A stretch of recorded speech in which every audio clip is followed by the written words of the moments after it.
commander and successful entrepreneur who built multiple seven-figure businesses from the ground up. With a passion for leadership and human connection, he now helps entrepreneurs and teams unlock their purpose, align their mission, and build high-performing environments.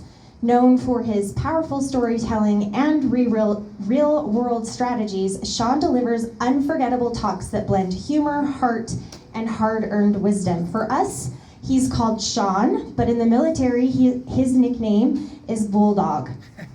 His colleagues said that when it was Sean's turn to stand guard or watch in the Middle East, they knew who he was simply because of his unique stance. And they gave him that name, Bulldog.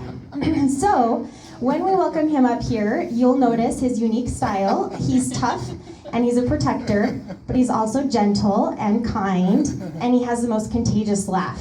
Please welcome Sean Bulldog Knudsen.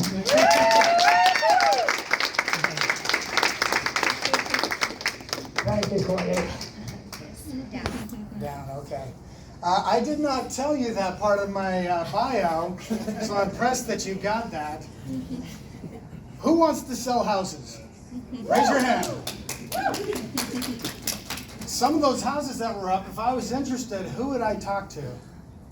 One person put their hand up. First, you're it. All right, the rest of you apparently don't want to sell houses. I did some research. Oops. Down? What am I doing? Oh, down or there, okay. Okay, you are 100 deals away from $1 million. Let me say that again for those of you in the back. You are 100 deals away from $1 million, statistically. Who has heard of the 80-20 theory? There's quite a few of you. Basically, that says 20% of the output gets 80% of the results. What that looks like for industries is that 20% of the businesses get 80% of the money. What does that look like for realtors? It's actually a lot crazier. So in real estate, actually 10% of realtors do 90% of the business. So median income for realtors, $50,000. The top 10%, $500K or more, with several into the millions of dollars in income. Over 50% of agents make less than $30K a year, with some making less than $10,000 a year. As I was doing these slides, my assistant, she called me up and said, hey, these are kind of depressing. Do you think you should be, I thought this was going to be inspiring. So who's inspired by this? Those are the 10% right there. All right, so it's called the Pareto theory. So the top 1 to 5% in real estate dominate 70% of the market, with many agents closing few to no deals. So this is my experience. So the average dog trainer makes $25,000 to $83,000. When I came back from Iraq, I got into dog training as a way to help with my mental health. I started a dog training business with a partner. We got to where we were paying ourselves $150K each of us. After our expenses, we were making 1.2 to 1.4 million in profit. And look at most dog trainers, 25 to 83K a year. That's according to Dogster.com. That is a huge difference. We were taking the entire market share in our area. Most dog trainers, it was a side business. When I would tell people that I trained dogs, they would look at me like, you're a dog trainer? Thinking that I'm making the 25 to 83K a year. And I wasn't working. We had 8 employees that did everything. We would travel, I would show up to make sure that everything's going well. But that's a huge disparity. So what makes the difference? There's 2 things, mindset and strategy. Today, my intention is to share with you this warrior mindset, okay? The first thing is to control your emotions, to quiet your mind. The second thing is to have a clear objective, a vision and purpose. Number 3 is commitment, and I like to say burning the bridges. And number 4 is having fun. You've heard of being in a state of flow or in the zone. That is really having fun. We're not going to talk about strategy, but if you're interested in some, this is my book. There's also on the paper in front of you, you can click on that. You can get the book. It's the biggest mistakes that I see entrepreneurs make. It's not a how-to, it just goes over those biggest mistakes. All right, we're going to talk about controlling your emotions. So, with my experience as a veteran and a former federal SWAT team commander, about 15 years ago, I was standing up against a schoolhouse wall. So it was a brick wall, sun was beating down on me, the sweat was trickling out from under my helmet. I was checking my gear one last time. Rifle looked good, I had my grenades, my body armor, everything, I was ready to go. Then I felt a squeeze. The guy behind me squeezed my arm to let me know that they're ready to go. Everyone behind me is ready. It's now on me. And I was forward security, so I look over at the breacher, and he's standing right behind me. We're about 10 feet from the door. And in this moment, right before we execute this mission, I have to control my mind. My breathing actually, right before we go, like when I feel that pinch, my breathing slows down. My heart rate slows down. Like, I look over, I give him a nod, he gives me a nod, and then he pushes the button. We had a shape charge on the door. So the door explodes. I have my mouth open so the concussion doesn't affect me as badly. So I'm like this, and as soon as that explosion goes, that's my cue to go. Who in here likes to play golf? Who has played golf? All right, looks like everybody has. So imagine this. You are on the golf course and you're about to putt. You have to go through this doorway and there's going to be a huge explosion. You're going to run through smoke and debris and you have to run about 25 yards, go to the ball, and you have 1 second to putt. And if you miss the hole, the ball's going to kill you. That's kind of how this situation was. So my buddy Ben, he was in the Special Forces, right? When you shoot, how important is it to be calm and quiet? So if you go through that door, this is what can happen. There's all the smoke and the debris, and it's pretty badass. You're like thinking to yourself, this is so effing awesome. You go through it, you're like, yeah! And if you get too excited, you're gonna like, oh, and you're shooting, and you're not hitting because you're so excited. Or you might be terrified. And so you're like, and so you might not shoot, or you might shoot too early because you're terrified. Either way, it doesn't matter. You have to control your breathing. You have to stay calm. Michael Douglas, who wrote the book Trading in the Zone, he said the #1 difference between traders that make millions and those that lose everything is their mindset.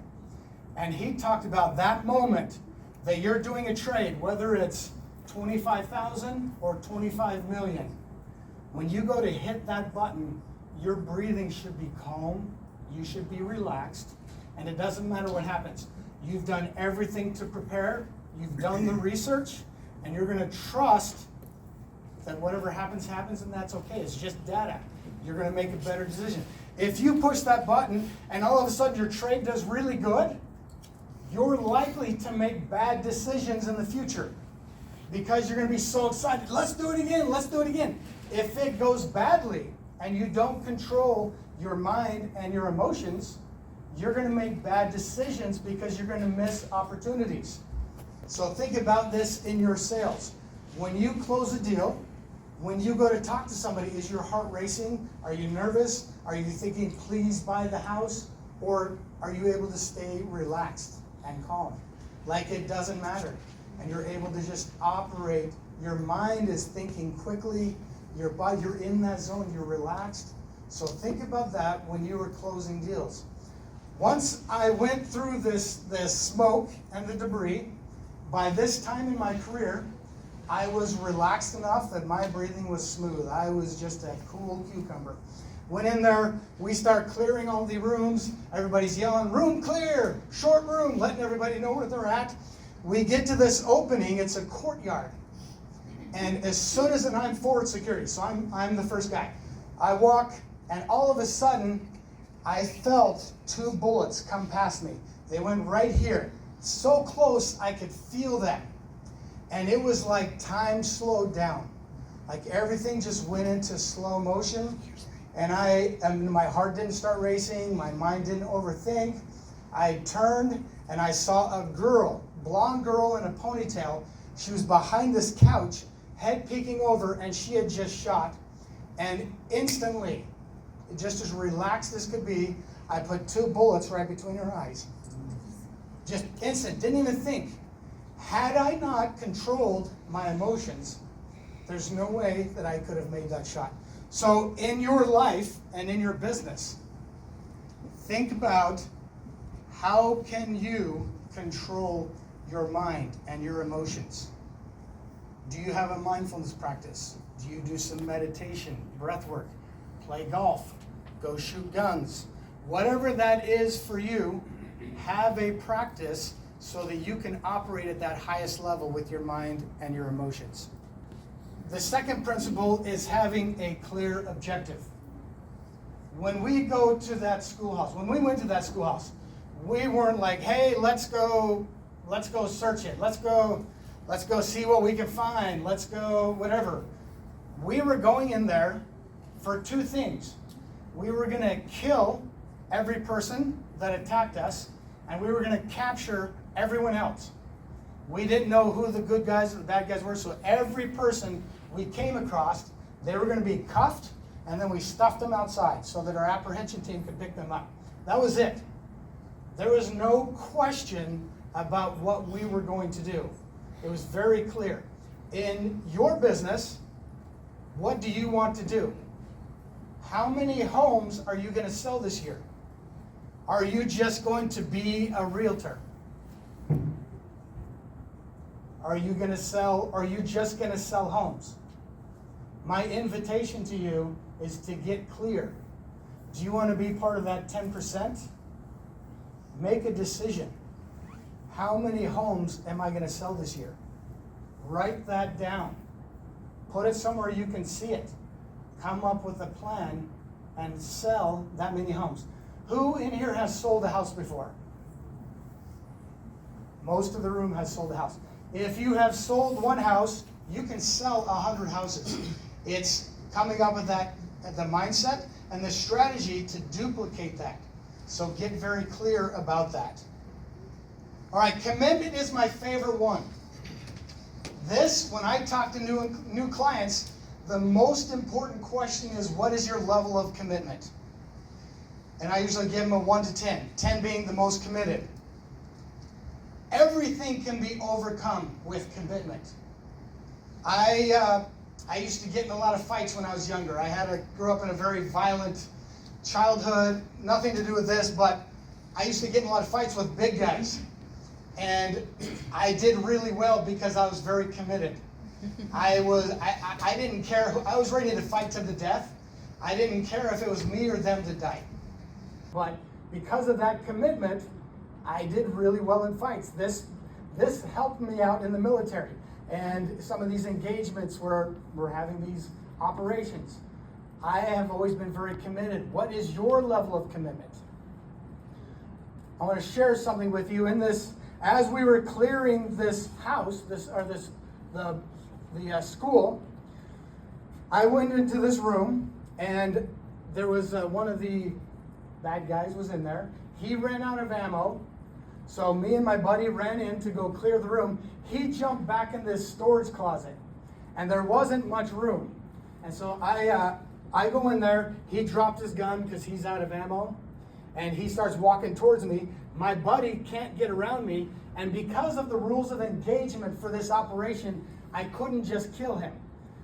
Depending on other missions, you can. But in this particular one, because he wasn't armed, I was not authorized to kill him. So I had to go hands-on.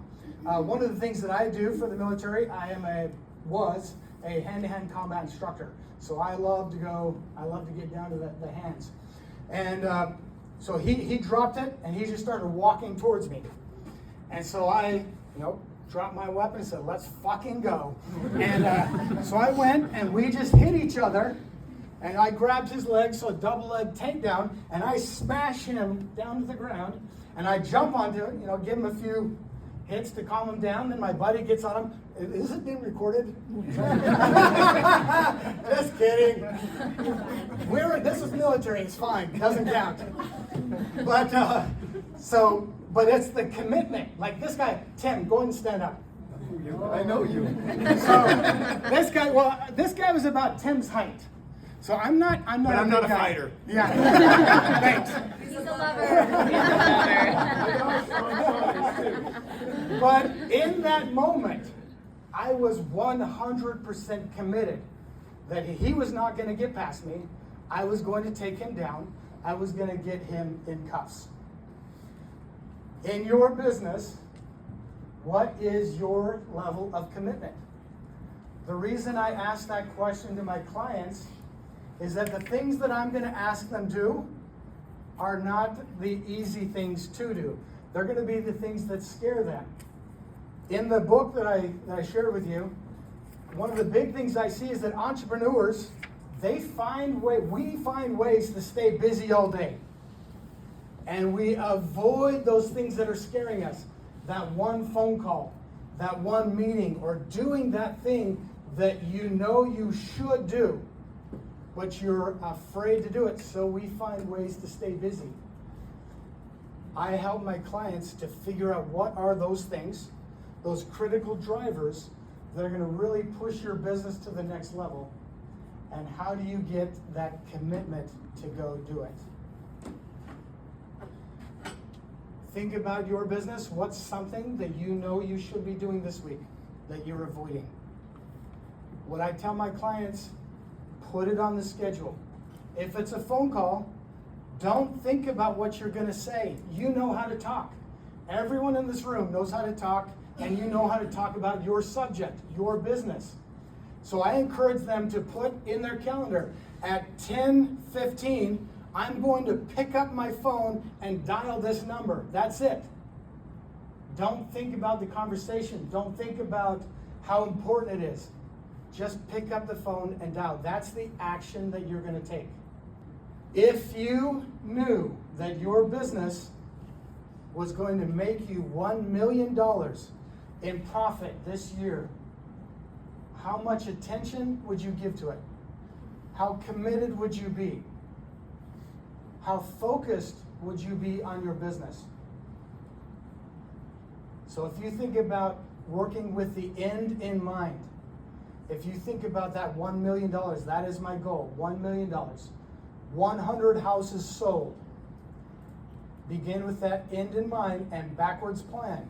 So when we prepared for this mission to go into the schoolhouse, we always backwards plan. We're going to execute at this time.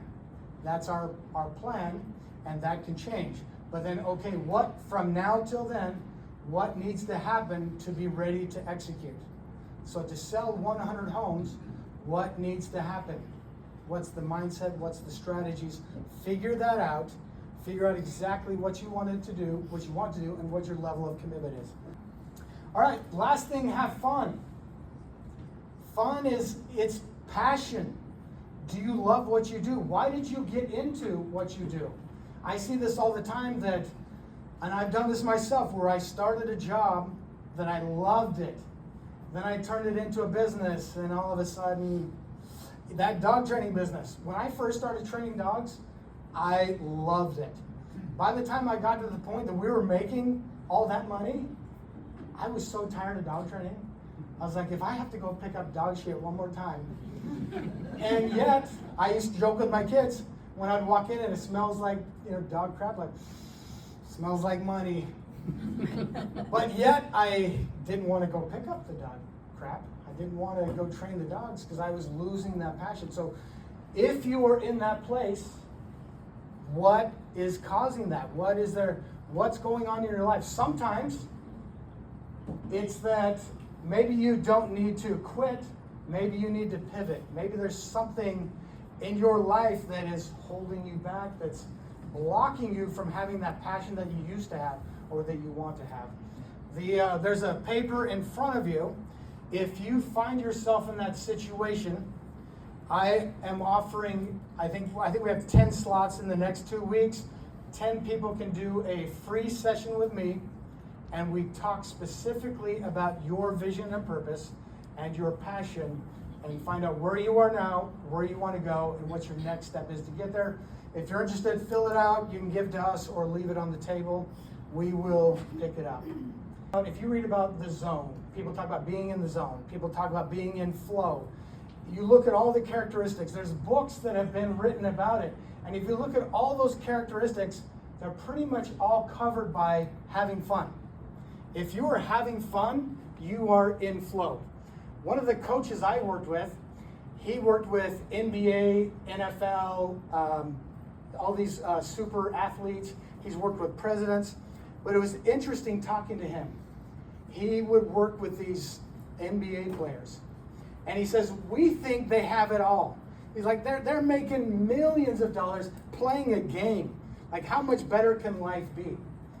And he actually said, you'd be surprised. It's kind of like I talked about, something that you used to love, now the passion of it is gone.